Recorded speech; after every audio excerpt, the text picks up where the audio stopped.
Shalom kekasih-kekasih Tuhan. Renungan pada hari ini berjudul Perkataan dan Tangannya Berkuasa. Sebelum kita mendengarkan renungan pada saat ini, marilah kita sama-sama mengawalinya dengan berdoa. Bapa, di dalam nama Tuhan Yesus Kristus, ya Roh Kudus, kami letakkan seluruh beban kehidupan kami di bawah kaki-Mu ya Tuhan. Dan kami mau bersimpuh untuk menerima kebenaran sabda-Mu pada saat ini. Kami sambut berkat firman-Mu di dalam nama Tuhan Yesus Kristus. Amin. Firman Tuhan pada saat ini terambil dari Yohanes 18 ayat 9. Demikian hendaknya supaya genaplah firman yang telah dikatakannya.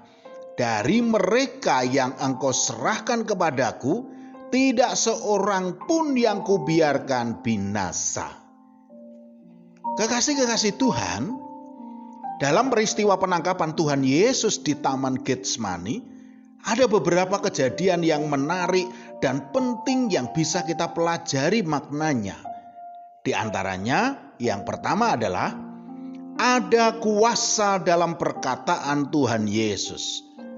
Ketika para prajurit dan para penjaga bait Allah datang menggerebek Tuhan Yesus beserta para murid untuk menangkapnya, maka bertanyalah Tuhan Yesus kepada mereka mengenai siapa yang mereka cari.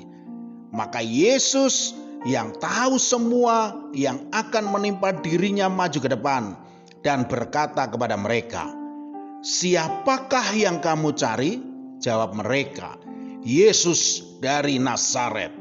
Katanya kepada mereka, "Akulah dia." Yudas yang mengkhianati dia berdiri juga di situ bersama-sama mereka. Ketika ia berkata kepada mereka, "Akulah dia," mundurlah mereka dan jatuh ke tanah. Yohanes 18 ayat 4 sampai dengan 6.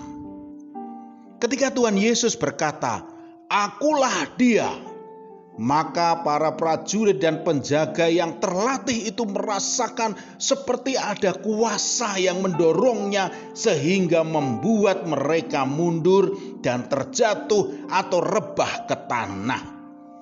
Hal ini menunjukkan betapa hebat, dahsyat dan berwibawanya kuasa perkataan Tuhan Yesus itu, saudaraku. Dan hal ini juga menunjukkan kepada kita bahwa sesungguhnya ada kuasa dalam firman-Nya.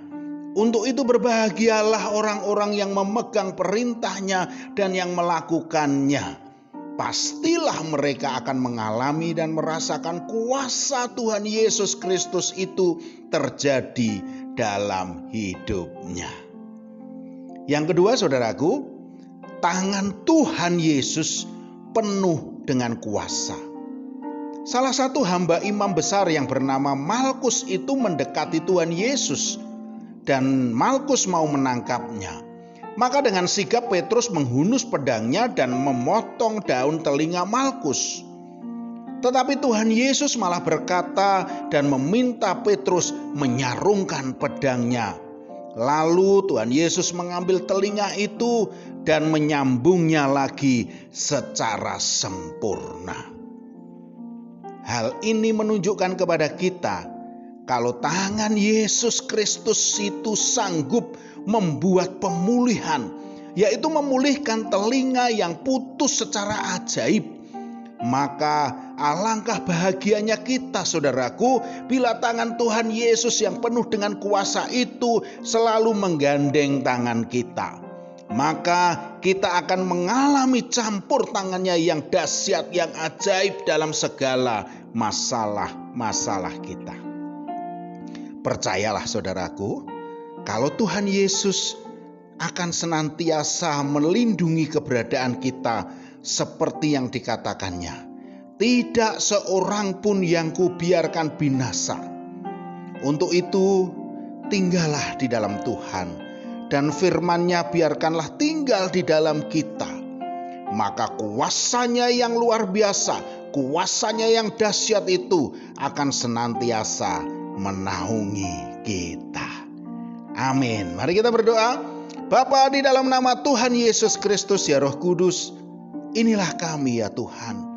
Peganglah tangan kami dan terangilah langkah kehidupan kami dengan kuasa firman-Mu, agar kami senantiasa berada dalam naungan kuasa-Mu. Di dalam nama Tuhan Yesus Kristus. Amin. Selamat beraktivitas dan tetap semangat. Tuhan Yesus Kristus memberkati.